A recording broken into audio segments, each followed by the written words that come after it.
मेरे पास आता है और मेरी बातें सुनकर उन्हें मानता है, मैं तुम्हें बताता हूँ कि वह किसके समान है। वह उस मनुष्य के समान है जिसने घर बनाते समय भूमि गहरी खोदकर चट्टान पर नींव डाली, और जब बाढ़ आई तो धारा उस पर लगी, परंतु उसे हिला न सकी, क्योंकि वह पक्का बना था। परंतु जो सुनकर नहीं मानता वह उस मनुष्य के समान है जिसने मिट्टी पर बिना नींव का घर बनाया। जब उस घर पर धारा लगी तो वह तुरंत गिर पड़ा और गिरकर उसका सत्यानाश हो गया। हालेलुया। धन्यवाद धन्यवाद धन्यवाद। हे पिता परमेश्वर पवित्र आत्मा प्रभु यीशु मसीह, हम आपकी स्तुति करते हैं पिता, हम आपकी आराधना महिमा प्रशंसा बढ़ाई करते हैं पिता, हम आपकी जय जयकार करते प्रभु। आपको धन्यवाद धन्यवाद धन्यवाद देते राजाओं के राजा प्रभुओं के प्रभु प्रभु यीशु मसीह, इस सुंदर पवित्र जीवित वचन के लिए प्रभु हम प्रार्थना करते हैं। आज का वचन का हर एक भेद हम पर प्रकट कर परमेश्वर। तूने कहा है दुनिया परमेश्वर तेरे वचन में सारी बातें नहीं लिखी गई न दुनिया किसी पुस्तक में ना समाती। प्रभु हम धन्यवाद देते हैं, तू हृदय को खोलता और उसी में सारी बातों को डालता है। प्रभु आज मेरे मुख पर पहरा बिठाना, मेरे होठों के द्वार की रखवाली करना। आज बोलने वाला मैं नहीं वरन आप स्वयं मुझे अपने वचनों के द्वारा प्रभु आज अपने बेटे बेटियों से और हम सब से प्रभु बातचीत कीजिए, ताकि इस वचन के अनुसार हम जीना चलना उठना बैठना सीख सकें। अपने जीवन की सारी कमी कमजोरियों को प्रभु आपके सामने रख के प्रभु इस वचन के अनुसार चल सके। सारी बातों को आपके चरणों में रखते हुए प्रार्थना विनती यीशु के नाम पे बख्ता आपसे मांगते हैं, सुनिए और दया से ग्रहण कीजिए। आमीन आमीन हालेलुया। संत लूकास अध्याय 6 पद संख्या हम 46 से देखेंगे, 46 से 49 तक और 43 से लेके 45 तक। मतलब पहले हम आगे का पढ़ेंगे फिर पीछे का पढ़ेंगे, ठीक है। हालेलुया। प्रभु का वचन क्या कहता है? जब तुम मेरा कहना नहीं मानते तो किसकी बात हो रही है? ये किसी चेले की बात सुनने की बात हो रही है, किसी अगुआ की सुनने की बात हो रही है। हाँ, ये परमेश्वर स्वयं कह रहा है कि तुम मेरी बात जब नहीं मानते तब की बात वो कर रहा है। जब तुम मेरी बात नहीं मानते, और जब बात मानते हो तो क्या होता और नहीं मानते हो तब क्या होता। आज इसका दृष्टांत मैं आज सोच ही रहा था कि आज क्या वचन सुनाऊंगा। मतलब आज पति पत्नी का वचन सुनाता हूँ। फिर मैं बोला कि कुछ चीज़ बेसिक चीज़ें अगर पता ना रहे तो पति जान के भी क्या करेंगे, कोई मतलब ही नहीं। तो पहले परमेश्वर की आज्ञा के अनुसार अगर नहीं चल पाए तो फिर बाकी चीज़ों को कौन मानता है? जब तक हम उसे ही नहीं मान पाए जो हमें संभाल बचा के चलाया, तो बाकी चीज़ें वो हम कहाँ सीख पाते हैं, है ना। तो आज ये दृष्टांतों में हम समझेंगे। हालेलुया। जब तुम मेरा कहना नहीं मानते तो प्रभु प्रभु कहकर मुझे क्यों पुकारते हो? क्वेश्चन मार्क वहाँ लगा है कि नहीं? लगा है ना। परमेश्वर कह रहे हैं कि जब तुम मेरी बात ही नहीं मानते हो तो प्रभु प्रभु कह के क्यों पुकारते रहते हो? भैया तुम अपने काम से काम रखो और मैं अपने काम से काम रखूं। आज इजराइल क्या कर रहा है? हाँ, आज इजराइल क्या कर रहा है? मात्र प्रभु प्रभु चिल्लाता है जब उसको जरूरत पड़ती है, इसके बाद हड़िया दारू में लीन। ठीक, जब कष्ट आता है तो हमारे घर के लिए प्रार्थना कर दीजिए, वैसे मेकअप मारने में लीन। मेकअप मारना गलत नहीं है, और अब भाई जिनको पीना खाना है उनके लिए वो भी गलत नहीं है, वो आ जाने उनका काम जाने, हम तो नहीं जानते हैं। लेकिन जब ज़रूरत पड़ता है तब प्रभु की याद आता है, तब उन्हीं जिन चीज़ों में आप संसार में लिपटे रहते उन्हीं में समय दे देते पूरा, वही तुम्हारा काम बना देते। प्रभु थोड़ी ना बनाता है। लेकिन जब आप अटक जाते हो, फंस जाते हो, तब प्रभु याद आता है। प्रभु का यही कहना और किसी और का नहीं कहना है कि जब तुम मेरी बातें नहीं सुनते, मेरा कहा ही नहीं मानते, तो प्रभु प्रभु कह के क्यों पुकारते हो? और ये वचन किसके लिए आज है? आप तो मान ही नहीं सकती कि आपके लिए है ना। मैं सोचा कि आप मान ही नहीं सकते कि मेरे लिए है। कहा नहीं मानना है, अब प्रभु ऐसा क्यों? हम करते हैं ना, करते हैं ना, प्रभु मेरे साथ ऐसा क्यों? ये आप ही के लिए परमेश्वर आज वचन दिया है। तो एकदम बढ़िया से आज एकदम ढाढ़स बांध के समझिएगा, ठीक है। अब बहुत अच्छा वचन है, क्योंकि आगे आपका इसमें फ्यूचर भी टिका है, नहीं फिर बालू के ढेर पे आपका मकान भी टिका है। वो कितना दिन चलेगा उसका कोई नहीं पता। हालेलुया।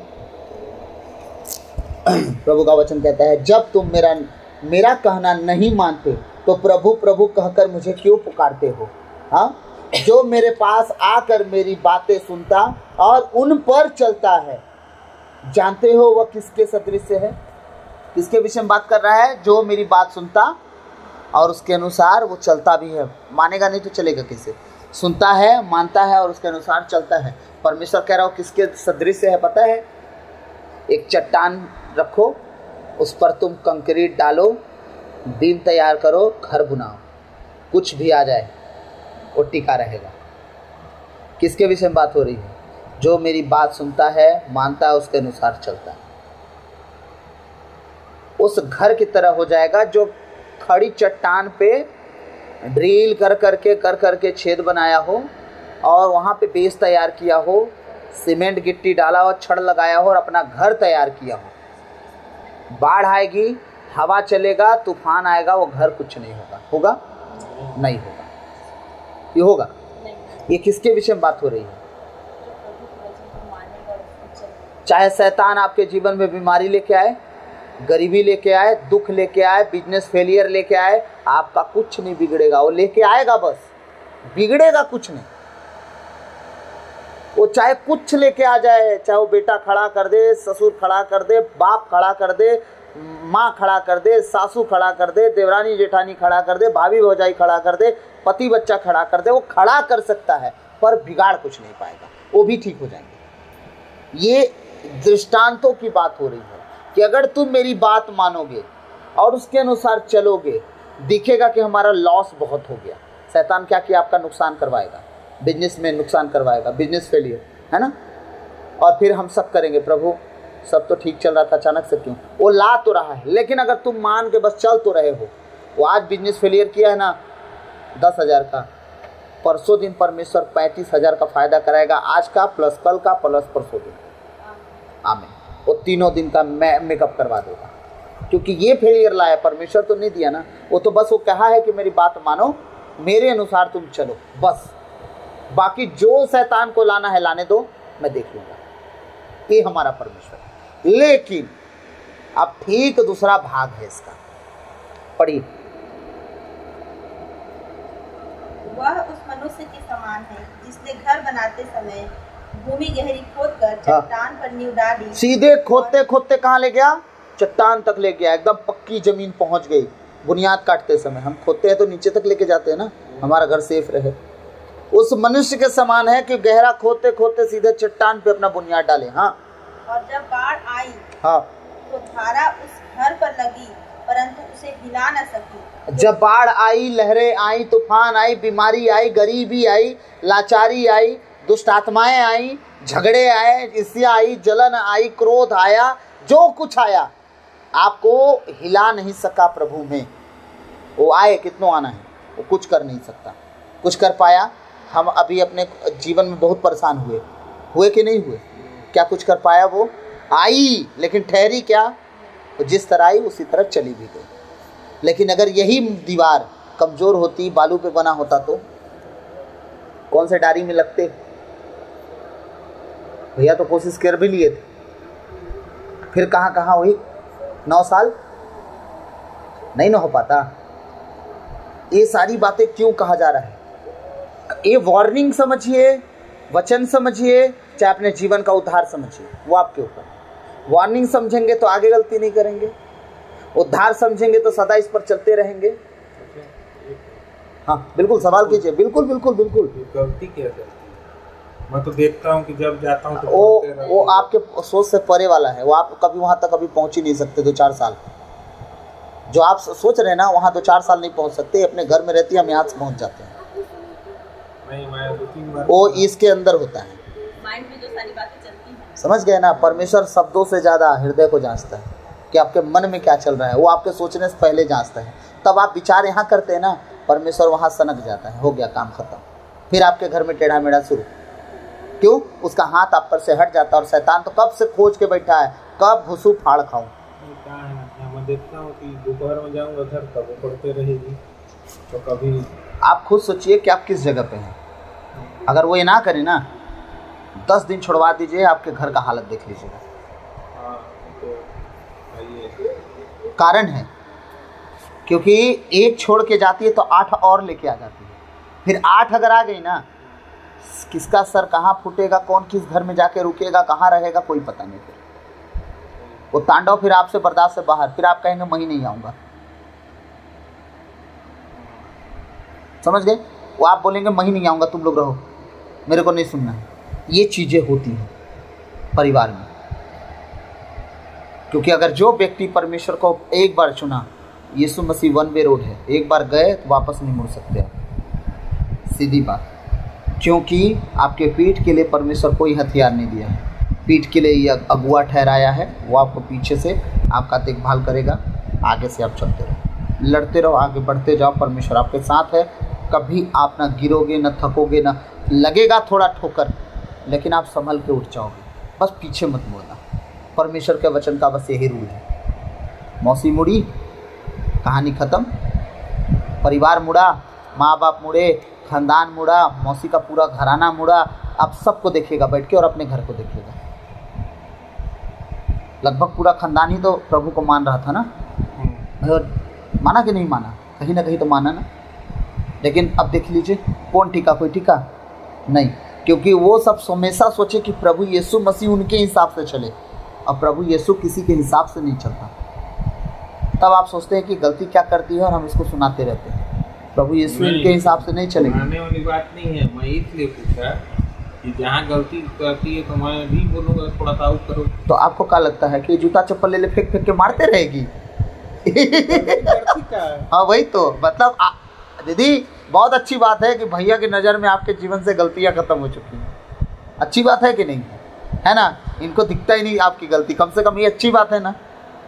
अब अच्छा लगता है आपको, मतलब है ना कि गलती कहाँ करती है? नहीं ये मतलब करती है गलती, नहीं करती है। अरे आप तो दो में से एक बात बताइए ना, करती है कि नहीं करती, ये बताइए। नहीं, आप ये बोल रहे हैं बाइबल में जो पढ़ती है, प्रभु पे जो प्रार्थना करती है उसमें गलती, उसमें तुम्हारे को नहीं दिखता है भाई गलती। इसमें ये जो प्रेयर वगैरह करती है, प्रेयर में गलती कौन करता है भैया? वो जो 24 घंटा का जीवन है ना, प्रेयर के बाद वाला, वहाँ गलतियाँ होती हैं। हाँ, प्रेयर में बैठ के कौन गलती करेगा? पता है, देखिए सब कुछ मेरा ठीक चलेगा अगर मैं 2 इंसान से बात करती हूँ, मेरा माइंड समझ गए? ये सारी चीजें ना, नेगेटिविटी क्यों बोलता हूँ, दूर रहिए। परसों दिन रात में क्या हुआ, चाचा चाची आए, मैं नीचे गई उनसे बात करने थोड़ी देर, और जब बातें की ना तो मैं वहाँ, हाँ आगे, क्योंकि वह उस मनुष्य के समान है जिसने घर बनाते समय भूमि गहरी खोदकर चट्टान पर नींव डाली, और जब बाढ़ आई तो धारा उस घर पर लगी, परंतु उसे हिला न सकी, क्योंकि वह पक्का बना था। परंतु जो सुनकर नहीं मानता वह उस मनुष्य के समान है जिसने मिट्टी पर बिना नींव का घर बनाया।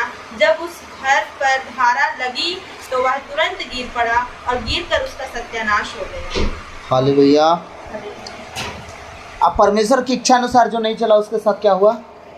वो घर भी गिर गया, छोटी सी बाढ़ लहर आई, वो टिका नहीं, थोड़ी सी बीमारी, थोड़ी सी परेशानी, थोड़ा सा दुख आया, वो टिका नहीं, और वो परमेश्वर को छोड़ के पीछे हो गया, और उसका कहानी हो गया ख़त्म। क्योंकि रक्षा बचाने वाला ही अगर रक्षा ना करे तो फिर कोई बचेगा? सीधी बात। तो बचाने वाले को हम छोड़ गए, अब रक्षा कौन करे? यही कहानी हमारे साथ हो जाती है। हालेलुया। आप बात समझिए, प्रभु का वचन कह रहा है कि अगर तुम मेरी बात को मानोगे, मेरी आज्ञाओं के अनुसार चलोगे, तो तुम उस व्यक्ति के समान बुद्धिमान बन जाओगे। दृष्टांतों में कह रहा है कि तुम 1 नंबर कंक्रीट का घर बना लो और कहो कि भैया परमाणु बम गिर जाए कहीं, है ना? कंक्रीट का घर बना लो, बेसमेंट वाला, धरती खोद के, और बोल दो परमाणु बम गिर जाए, आपका कुछ नहीं होगा।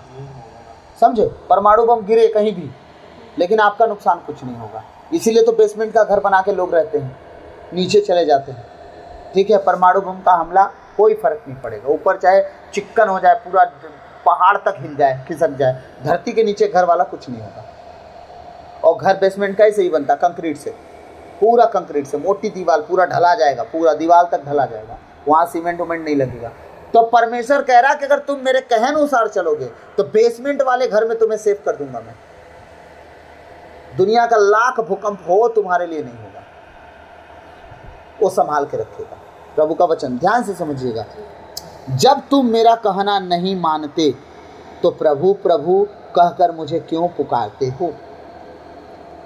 मैंने कहा तुम बुराई ना करो, मैंने कहा तुम इधर की बातें उधर ना करो, मैंने कहा इसकी बातें उसकी बातें ना करो। परमेश्वर ने सब बातें मना किया है कि नहीं किया है? मैंने कहा चोरी मत करो, मैंने कहा झूठ मत बोलो, मैंने कहा व्यभिचार ना करो, मैंने कहा नशा ना करो, मैंने कहा गाली मत दो। मैंने जो कहा तुम नहीं किया, तो फिर तुम अब प्रभु प्रभु कह के मेरे पास क्यों आए? जब विपत्ति तुम्हारे जीवन में आ गई, तो परेशानी आ गई, तो बीमारी आ गई, तो गरीबी आ गई, तो लाचारी आ गई, तो तकलीफ आ गई, तो अब प्रभु प्रभु करके क्यों घुरा रहे हो? हाँ, जब तुम मेरा कहा ही नहीं माने। हालेलुया। जब तुम कहा ही नहीं मानते तो फिर प्रभु प्रभु अब कहने का क्या फायदा?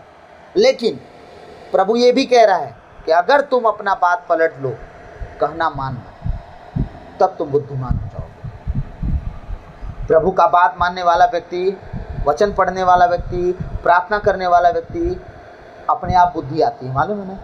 जब बुद्धि नहीं भी रहती तो वचन पढ़ते पढ़ते बुद्धि भी आने लगती है। हाँ, क्योंकि आदि में शब्द था, शब्द ईश्वर के साथ था और शब्द ही ईश्वर था, और परमेश्वर की बुद्धि का आत्मा सृष्टि को रचने से पहले उसके साथ। और जब हम इस चीज़ को पढ़ते हैं ना, वही बुद्धि की आत्मा हम में आना शुरू कर देती है। हम इतने मैच्योर नहीं थे, इतने जितने यहाँ बैठे हैं, ये तक इतना मैच्योर नहीं था, है ना? परमेश्वर की दया है कि हमें बुद्धि मिली, इसके द्वारा, इसके द्वारा। जब हम पढ़े, सुने, गीत गाए, आराधना किए, संगति किए, धीरे धीरे धीरे धीरे परमेश्वर हमारी बुद्धि खुला, हम वचनों को बारे में जान पाए और आगे हम जीवन जी रहे हैं और आगे बढ़ते जाए, कभी पीछे मुड़ के नहीं देखेंगे। आमीन। तो प्रभु क्या कह रहा है? तुम जो हो प्रभु प्रभु कहते हो और मेरी बात नहीं मानते। लेकिन परमेश्वर ये भी कह रहा है, जो मेरे पास आकर मेरी बातें सुनता और उन पर चलता है। पहले तो परमेश्वर के पास उसको आना पड़ेगा, कोई शर्त नहीं होना चाहिए। प्रभु तू मुझे बुखार से ठीक कर देगा तो मैं आऊँगा, दुष्ट आत्मा निकाल देगा तो आऊँगा, चंगा कर देगा तो आऊँगा, कोढ़ ठीक हो जाएगा तो आऊँगा, लकवा ठीक हो जाएगा तो आऊँगा, हाँ, गरीबी दूर हो जाएगी तो आऊँगा, कर्जा खत्म हो जाएगा तो आऊँगा, बिजनेस सही हो जाएगा तो आऊँगा। मत आ, प्रभु को तेरी जरूरत नहीं है, तेरे जैसे बहुत घूम रहे हैं। परमेश्वर कह रहा बिना कंडीशन के मेरे पास आओ, मैं चंगा हूँ या ना हो, प्रभु के पास जाऊँगा।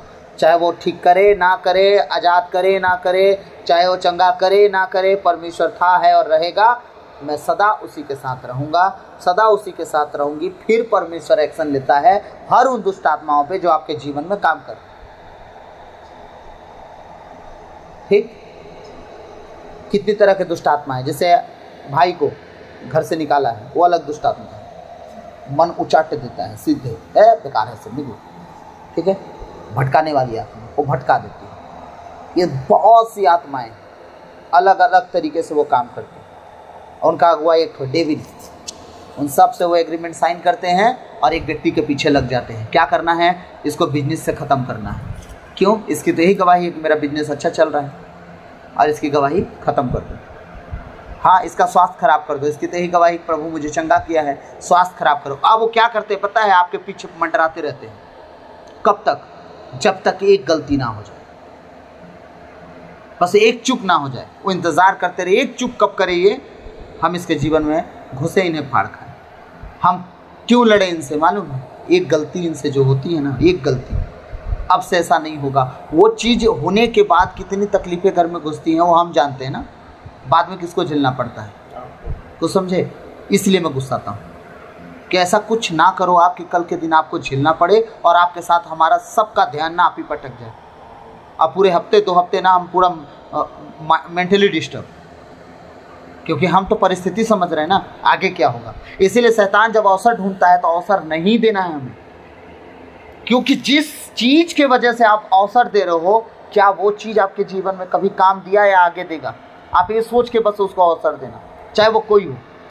या पहले कभी आपकी मुसीबत में वो था साथ में, वो चीज़ जिसके लिए आप अवसर दिए शैतान को, या फ्यूचर में वो आपके साथ रहेगा वो चीज़ जिसके लिए आप अवसर दिए शैतान को? चाहे वो माँ हो, बाप हो, दादा बाबा, कुछ हो, सीधी बात है। आपके साथ कौन खड़ा था? अगर ये खड़ा था तो इन्हें अवसर दो, आप किसी को, हम नहीं दिए किसी को अवसर, सीधी बात। इसलिए माता पिता हैं, उनकी इज्जत करनी है। सास ससुर के बारे में बाइबल कभी नहीं कहा कि सास ससुर हैं, उन्हें भी माँ बाप बोला। तो अपने माता पिता का जितना आदर आपने किया, अपने सास ससुर को भी माता पिता का आदर देना। वो आपको चाहे बहू माने, चाहे कुलिया का ढेला, समझ गए? आपको वही मानना है जो अपने माँ बाप को माने, बल्कि बढ़ के। तो समझे कि नहीं समझे? अब वो आपका नहीं रहा, वो आपकी भाभी का हो, वो जाने, उनका काम जाने, उनके ससुर जाने, है ना? तो ये चीज़ें इब्रानी भाषा में कभी सास ससुर नहीं कहा गया, सास ससुर को भी माँ बाप बोला गया। इन सब बातों को लेके चलना है, सब बातों को। लेकिन जब प्रभु और बातें दो में चुनाव हो तो प्रभु को चुनना है, ये बात पहले बोल के रखा हूँ। जब आप बातों को चुनी है तब हम गुस्सा है, क्योंकि वो क्या कहेंगे के चक्कर में आप चली गई और हमारा सब का पत्ता कट गया। हाँ, यही चीज़ें ना होती है बीच बीच में, होती है कि नहीं होती? पहले पापा क्या बोलेंगे, पापा बुरा मान जाएंगे, माँ पीछे पड़ी है, ये चलता था। अब वहाँ से धीरे धीरे पत्ता साफ हुआ। ये सारी बातें समझ के हम लड़े हैं, झगड़े हैं, चिड़चिड़ाए हैं, गुस्साए हैं, क्योंकि हम जानते हैं आगे जाके आपको क्या झेलना पड़ सकता है। जब भी मायके के टच में आई, घर में आके कुछ तकलीफें बढ़ी कि नहीं बढ़ी? वो तो मैं जानता हूँ, आप पता नहीं जानते हैं कि नहीं। आज याद दिलाइएगा इनको कुछ। हाँ, डीसी रोड वाले घर में मिलने गए तो का हाल नहीं, देख वही बतिया कह रहा हूँ मैं। हाँ, सोचिए क्या बात है, उनके अंदर ऐसा जादू टोना करते हैं क्या? बोलो नहीं, लेकिन वो किस स्पिरिट में जी रहे हैं, वो स्पिरिट बर्दाश्त नहीं कर पा रही है। तो इन सब बातों को समझना होगा। कोई हमारा दुश्मन नहीं है, हमारा लड़ाई किसी लहू से, ना मांस से है, ना हड्डी से है, ना जाति से है। हमारा लड़ाई एक शैतान से है जो सबके जीवन में घुस के काम करता है। ना सिखों से है, ना हिंदुओं से है, ना मुसलमानों से है, ना बौद्धों से, किसी से नहीं है। हमारा लड़ाई बस शैतान से है। वो इस्तेमाल करता है, लोगों को गिराता है।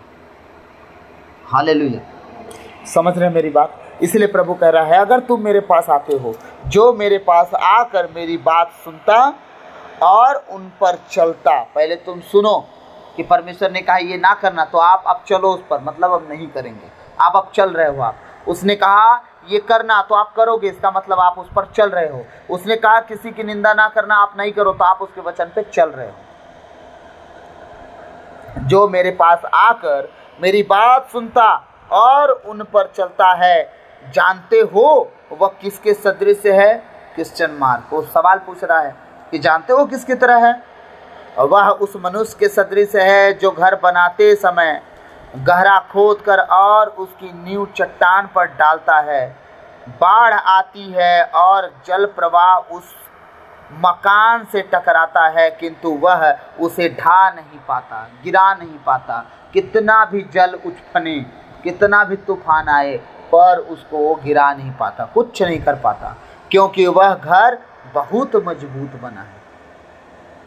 शैतान कुछ भी कर ले, अगर आपके पास परमेश्वर का वचन है, आप परमेश्वर का समय देते हैं, आप अगर उसके कहे अनुसार चलते हैं, पाप गुनाह से दूर रहते हैं, मैं सच कहता हूँ 24 घंटा प्रेयर नहीं भी कर पाए ना, शैतान आपका कुछ बिगाड़ नहीं पाएगा। क्यों? आप 24 घंटा प्रेयर नहीं किए, क्या परमेश्वर की उपस्थिति थोड़ी भूल गए? अगर उपस्थिति भूल जाते आप पाप करते। आप उपस्थित नहीं भूले हो तो पाप कर नहीं रहे हो, पाप नहीं कर रहे हो तो उसकी हिम्मत है हाथ लगा दे। मैं कभी कभी रात में दुआ नहीं कर पाता हूँ, बहुत दूर जाता हूँ प्रेयर में, थक जाता हूँ। 450 किलोमीटर गाड़ी चलाना, पूरा दिन आराधना करना, वचन सुनाना, थक जाना, लौट के आना, थोड़ा सा भी खाना खा लो तो ओवर हो जाता है, फिर पूरा दिन से बिना खाए रहना, रात भर से खाए बिना रहना। तो ये सारी चीज़ें होने के बाद, जिस तरह मान लीजिए आज शाम को मैं खाना खाया और कल शाम को खाना खाऊंगा 24 घंटे बाद, तो इस कंडीशन में खाना खाने के बाद हैवी हो जाता है, गाड़ी चलाने में दिक्कत, वहाँ से आने में दिक्कत, घर आने के बाद जब हाथ पाँव धो लो तो लगता है कि अब कुछ नहीं दिख रहा है। मेरा विवेक तो कहता है ना कि मैं पाप में नहीं हूँ, तो मैं दुआ नहीं भी करता हूँ ना, परमेश्वर मेरे जीवन में कभी कोई इफेक्ट नहीं आने दिया। मैं जब भी उठा हूँ हर बात के लिए धन्यवाद दिया। मैं सोते सोते एकदम लेटते लेटते चलते चलते उसको धन्यवाद देते रहता हूँ कि खुदा आज बस तू संभाल ले, कल मैं तेरे साथ आऊँगा, आज तो बस मेरी सुधि ले ले, क्योंकि आज मेरा शरीर काम नहीं दे रहा, एकदम अब न बैठ पा रहा हूँ ना उठ पा रहा हूँ, अपने आप को घसीट के लाया हूँ घर तक। कभी कभी तो गाड़ी रोड में खड़ा करके सो गया हूँ, पूछ लीजिए, पेट्रोल पंप पे लगा के झपकी मार लेता हूँ। ये कंडीशन में मैं प्रभु का काम करने निकलता हूँ तो किस बात से निकलता हूँ? क्या मुझे बैग भर के पैसे मिलेंगे? नहीं, मेरा वो मुकुट होंगे एक दिन प्रभु के राज में जब जाऊँगा ना, उनके बीच में खड़ा होऊंगा ना, तो परमेश्वर से कह पाऊँगा कि परमेश्वर देख, मैं तेरे लोगों के लिए मैं इस तरह जीवन जिया हूँ, अगर इनमें से एक भी बच जाएगा, चाहे वो आप हो, चाहे ये हो, चाहे ये हो, चाहे ये दोनों में से कोई हो, ठीक, परमेश्वर के सामने कह पाऊँगा कि ये देख, मेरे ही साथ रह के प्रभु तेरा वचन सुन के सही जीवन जी लिए, ये मेरे मुकुट हैं। जिस तरह पौलुस कहता तुम मेरे मुकुट हो, हाँ, अंत के दिनों में तुम मेरे मुकुट बनोगे। ये सारी बातें समझने के बाद मैं पीछे नहीं मुड़ता, सब सही है, यीशु मसीह की जय, यही सोच के चल जाता हूँ। हाँ, आज परमेश्वर कह रहा है कि जब तुम मेरी बात मानोगे तो मैं तुम्हारे लिए हर कंडीशन में, हर परिस्थिति में बुराई में भलाई उत्पन्न कर दूंगा। और बात क्या कहूँ, आमीन। वो कहता है मैं तुम्हारे लिए बुराई में भलाई उत्पन्न कर दूंगा। शैतान तुम्हारे लिए जहाँ उठ कटारे कांटा बोएगा वहाँ मैं फूल बरसा दूंगा। वो चाहे जो करना है कर ले, मैं तुम्हारे लिए भलाई कर दूंगा। वो हमारा परमेश्वर है। हाँ, क्या कह रहा है परमेश्वर का वचन कह रहा है, घर बनाते समय गहरा खोद कर और उसकी नींव चट्टान पर डालता है, वह बाढ़ आती है और जल प्रवाह उस मकान से टकराता है, किंतु वह उसे ढा नहीं पाता, क्योंकि वह घर बहुत मजबूत बना है। परंतु जो मेरी बातें सुनता है, पहले क्या करता है, वो सुनता है, ठीक है, और उन पर नहीं चलता। सुनने के बाद क्या करता है, अपनी बुद्धि, अपना विवेक, अपना दिमाग, अपनी चतुराई, चतुर बहुत हैं आजकल के ईसाई लोग, बहुत चतुर हैं, उनको जिसके अनुसार नहीं चलना है ना, वो बोलेंगे हमारे लिए वचन नहीं है, वो टरका देंगे बात को, ठीक।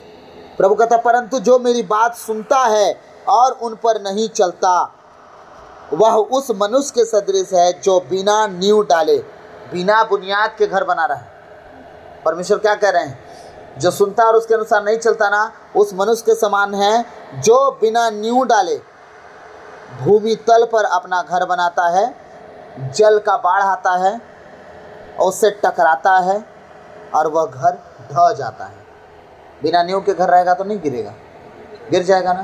तो परमेश्वर कह रहा है जो मेरी बात सुनकर उस पर नहीं चलता ना, बिना बुनियाद डाले घर बना रहा है, बस जमीन पे बुनियाद डाल के घर बना दिया, बाढ़ आई उससे टकराई और वो घर ढह के गिर गया। वो व्यक्ति है जो थोड़ा सा परेशानी, विपत्ति, मेंटली डिस्टर्ब, ये सारी चीज़ें, फिर एक दिन इससे अच्छा तो मेरा पहले ही का जीवन था,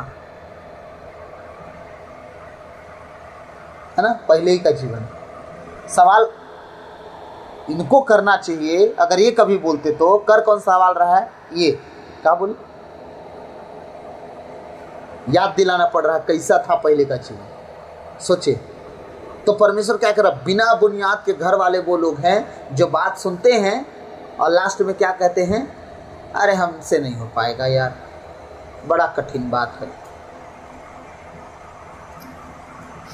ये वो व्यक्ति हैं जो छोटा सा विपत्ति आता है और ढह जाते हैं, उसको कहते हैं बैकस्लाइड हो जाना। फिर बचाव का कोई रास्ता नहीं, उद्धार का कोई रास्ता नहीं, मुक्ति का कोई रास्ता नहीं, स्वर्गराज का कोई रास्ता नहीं, धरती पर स्वतंत्रता का कोई रास्ता नहीं। घर में सबके पास पैसे हैं, सुकून किसी के पास है, सुकून से जी पा रहे हैं? आपके घर का बात कर रहा हूँ, सबके पास पैसे हैं, चाहे वो चाचा हो, पापा हो, भाई हो, कोई हो, लेकिन अगर उनके जीवन को आप बैठ के जांचेंगे तो आप सुकून नहीं पाएंगे कि सुकून से जी पा रहे हैं। उन लोगों को ना घर में टेंशन, बाहर में भी टेंशन है, लड़का में टेंशन, परिवार में टेंशन, कुछ ना कुछ चल ही रहा है, उनके जीवन चल रहा है ना। लेकिन सब कुछ सुकून से रहते हैं तो और अच्छा लगता है। रहता ना, रह तो नहीं रहे ना। मैं क्या कह रहा हूँ, और आपके जीवन में जो सुकून पहले छिना हुआ था वापस आया ना। क्यों कह रहा हूँ मैं सारी बातें? आपका परमेश्वर, आपने जो चट्टान डाला, चट्टान पर बुनियाद ना, अब वो आ रहा है लहर, लेकिन बिगाड़ नहीं पा रहा है। सही कह रहा हूँ? और उन लोग के जीवन में रोज आता है, रोज बिगड़ता है, रोज उठता है, रोज बिगड़ता है, रोज उठता है, रोज बिगड़ता है, ये चल रहा है। ये चीजें मैं कहना चाह रहा हूँ। हाँ, आगे हम क्या बोले थे? उसके पहले वाला वचन 43 से 45, 2 वचन और देखेंगे हम। ऊपर चलिए। फल से पेड़ की पहचान। हाँ, पढ़िए। कोई अच्छा पेड़ नहीं जो नीम का फल लाए, और न कोई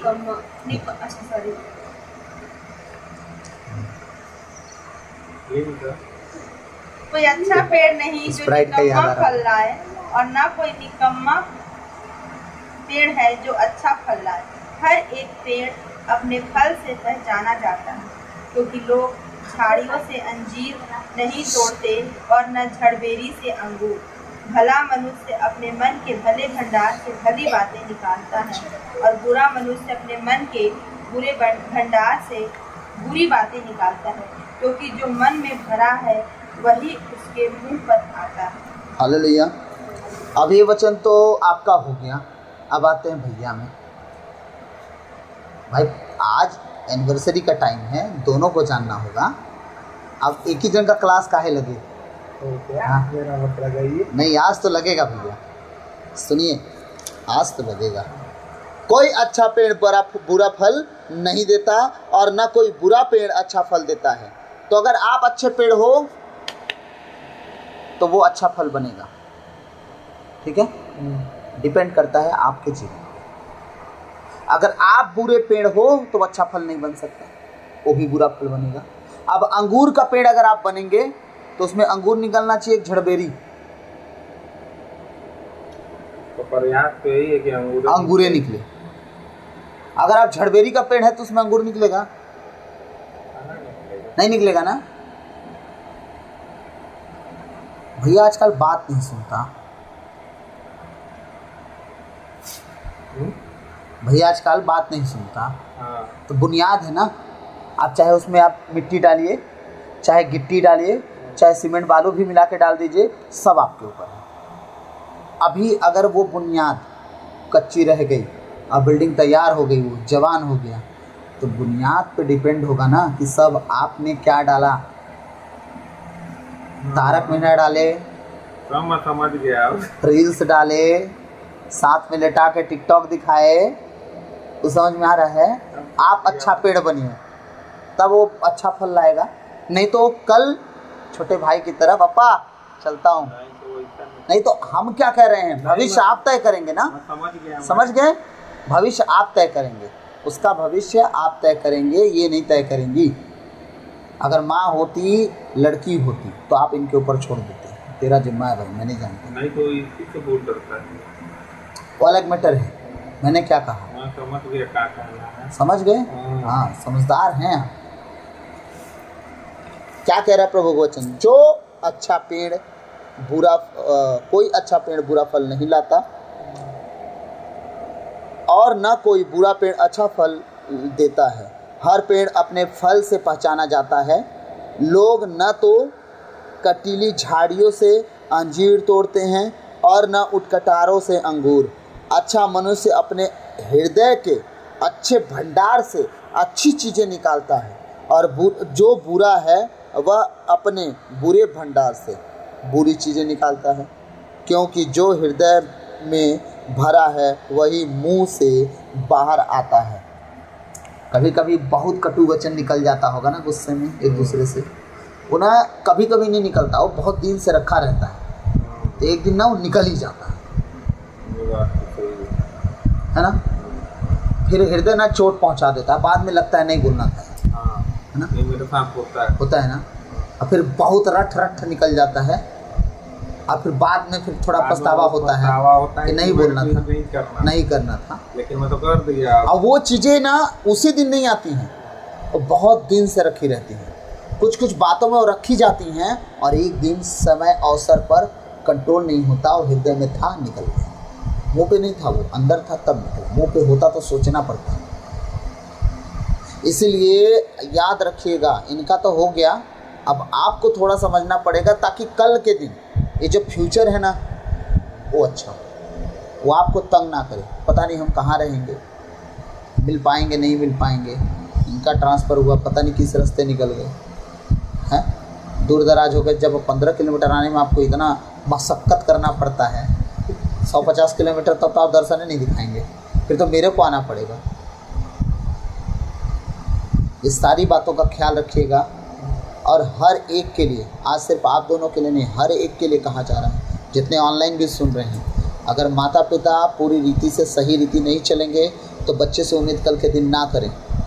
हाँ, अगर आप अंजीर के पेड़ हो तो अंजीरें फलेगा, अगर आप झड़बेरी हो तो अंजीर का इंतज़ार मत करना फिर। हाँ, अगर आप मकोई का पेड़ हो जंगल वाले तो उसमें ना तेंदू मत समझना, मकोई निकलेगा, सीधी बात। अगर माता पिता चिड़चिड़ा होंगे तो बच्चे से आशा मत करें कि बहुत स्वर्गदूत तो पैदा हो जाएगा। पैदा तो स्वर्गदूते होगा लेकिन बेचारा निकम्मा हो जाता है हमारे चाल चलन के चक्कर में। इसीलिए अपने आप को हमेशा जांचते और परखते रहें कि क्या मैं परमेश्वर की योजना के अनुसार चल रहा हूँ या नहीं। अगर परमेश्वर की योजना अगर नहीं समझ में आती तो पूछो, बताने वाला अगर कोई ना मिले तो किसी और से पूछो, लेकिन पूछो भाई क्या करना चाहिए। अगर आप जानने के बाद, परमेश्वर कहता तुम सब जानने के बाद अगर नहीं चलते तो तुमने क्या किया, अपना बुनियाद ही मिट्टी पे डाला है ऊपर, और कोई भी दिक्कत आती है तुम गिर जाते हो बस।